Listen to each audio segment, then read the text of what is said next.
Good morning, guys. I'm going to do another video, and the video is regarding how the children of Israel were carried away captive and who was brought back to their land. And I'm going to use a map to show where they were taken, and who was brought to stay where they were taken from. And then I'm going to ask a question at the end, and the question is aimed towards the black Hebrew Israelites, and I hope that someone's going to answer me. And yeah, it's all in the spirit of understanding each other and seeing whether what we're saying agrees with the Bible. I'm going to be reading from 2 Kings chapter 17. Now the king of Assyria went throughout all the land and went up to Samaria and besieged it for 3 years. In the 9th year of Hoshea, the king of Assyria took Samaria and carried Israel away to Assyria and placed them by Hala and by Habor and by the river Gozan in the cities of the Medes. So I'm going to read up to there so far because that's what we're interested in. But the rest of it goes on to tell you the whys, why, what they had done, etc., etc. And I'm going to skip to 18. Therefore the Lord was very angry with Israel and removed them from his sight, and there was none left but the tribe of Judah. So we can see that Israel has been taken away captive, and only Judah has been left. Okay, and we can see even in 19, Judah, the only reason Judah is left, it's not that they're good, it's just because God had a covenant with David, right? So that's why Judah was left. But even they deserved to be taken away captive because they were participating in the same sins that Israel was participating in. But so far we can agree that there's some tribes taken captive.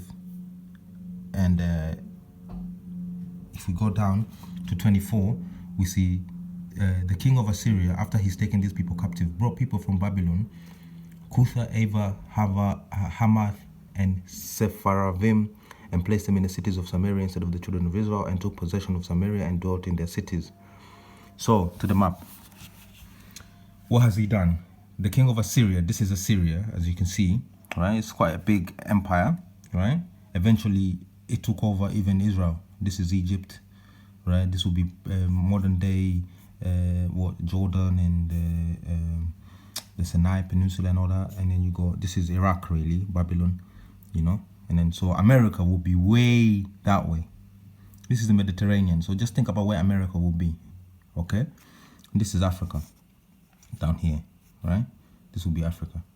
So the king of Assyria, what has he done? He's come in, taken people from Samaria, drove them on foot to the river Habor and to the cities all around these areas, all the way as far as Media.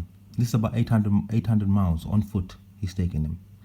And then he's replaced those people he's taken away captive from Babylon, by people from Babylon and from Hamath, and he's brought them to live in Samaria.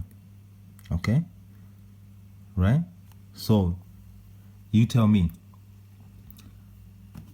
how? And Sumerian, you got Assyrian records of around 722 BC that claim that they record that they took 27,290 Israelites in captivity, right? So now you tell me, yes, how the American black people who claim to be the children of Israel, right, how they connect geographically to this area of land, and how do they connect geographically back to here? And even if you can bring them back to Israel, then you got to explain to me why do the records say that they were taken by the king of Assyria? They were taken this way. They were taken towards the east, right? So they would have been taken towards Iraq, Iran. This will probably be today's Syria, right? So how is it now that the Americans, the black Americans who are supposedly, because I know some people disagree with this, but supposedly they were taken from African countries, yeah, and mostly it's a west, so it wouldn't even be like this side, because you know this is mostly Arabs, right? Yeah, mostly Arabs live down here, so they would have been taken from the west side, which is this way, your Ghana, your whatever, Guinea-Bissau, your Gold Coast, all that, yeah. How is it that they connect back to this specific piece of land, yeah, right? And if the children of Israel, the lost 10 tribes, were taken captive this way, then how is it that the Americans can claim to be those children? It's a simple question. I'm not, it's a simple question. I believe you can answer it without calling me names, without saying I'm ham, I'm not understanding, blah, blah, blah. Just share with me your understanding. Enlighten me. Thank you.